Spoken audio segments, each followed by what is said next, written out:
Welcome to Raw is TV. I'm your host, Josh Lewis, and every week we're going to feature something different. Whether it's an automotive test drive review, like this one right here, or just an enthusiast point of view. This week for you we have the 2010 BMW X6 xDrive35i. With 300 horsepower and 300 pound-feet of torque coming from a twin-turbo inline-six, it promises to be a great ride. So, we'll just get in the damn car.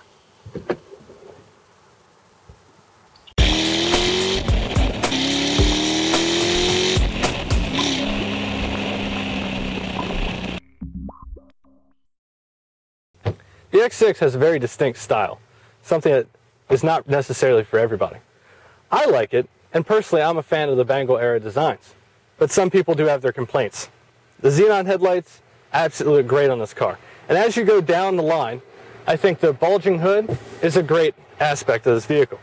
It's very rough and tough and road ready. Looks very sporty, looks very SUV-ish, but it still acts like a sports car. Now when you go down the line here, and as you see the big 20-inch wheels and tires, the 35i xDrive badge right there, which tells you exactly what's going on. This vehicle is equipped with the side rails to allow you to get in and out much easier. But the problem is, some people have noted that if you're too short and if you have small feet, it's kind of hard to get in and out with these things. And some people have said, when getting out, it's kind of hindering your leg to get out. So it's not quite as easy. The X6 actually does have a lot of storage space. Underneath the cargo area, you've got room for 3 backpacks with my Xbox 360, magazines, laptop and camera equipment, as well as my tripod and monopod. In the little storage area here, I can fit a drink, some video games and movies, and the batteries down here as well. That's just where it begins. You can actually fit 3 large, full-size suitcases in the back of the X6.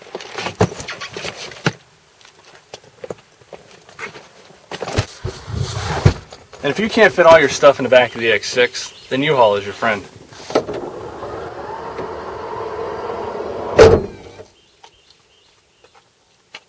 With 300 horsepower and 300 pound-feet of torque from the twin-turbo inline-six, the X6 35i has a lot of power. It's obviously the same engine that comes in the 335 and the 135. But one way it's different in this is that it performs unexpectedly. This car weighs about 4,900 pounds with nothing in it. With me, my cameraman, and all my stuff, it weighs well over 5,000 pounds, and it will still get to 60 in about 6 seconds. And that is very quick for something that is so big, holds 4 people, and all their gear. The brakes, well, they're BMW brakes. They'll stop on a dime and give you 9 cents change.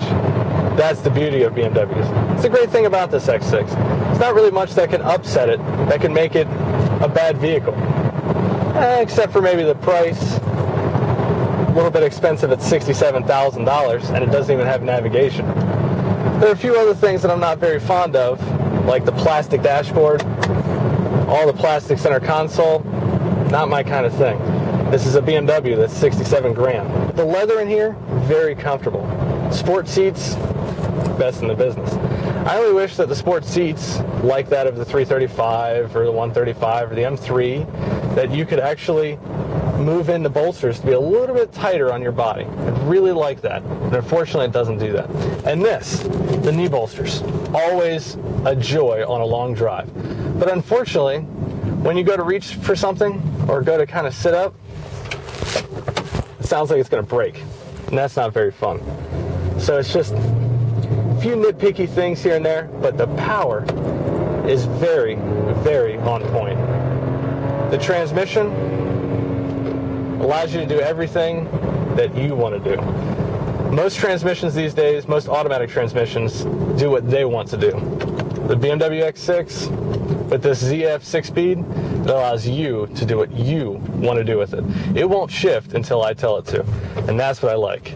So we'll get it in manual 1 here, manual 2, and it shifts very quickly for a Steptronic transmission or some type of automatic with paddles or whatever.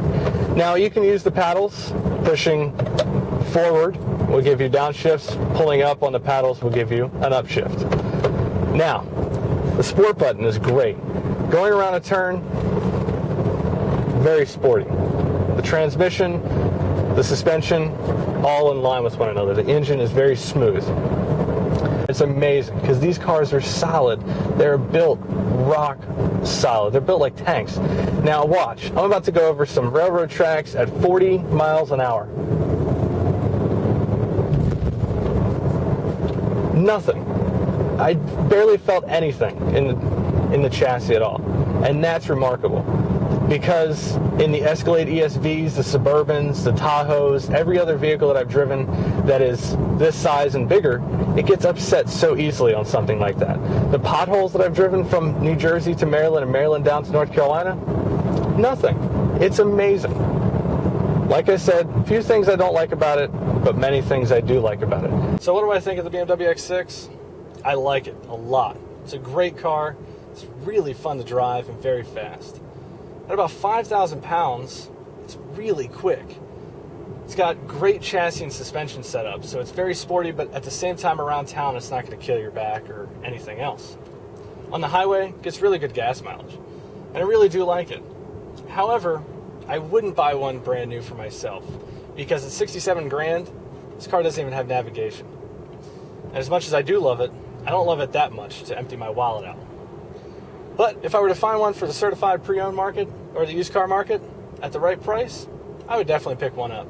Because even this car with the 35i, it's a damn good vehicle. For Raw Autos TV, I'm Josh Lewis. Thank you for watching.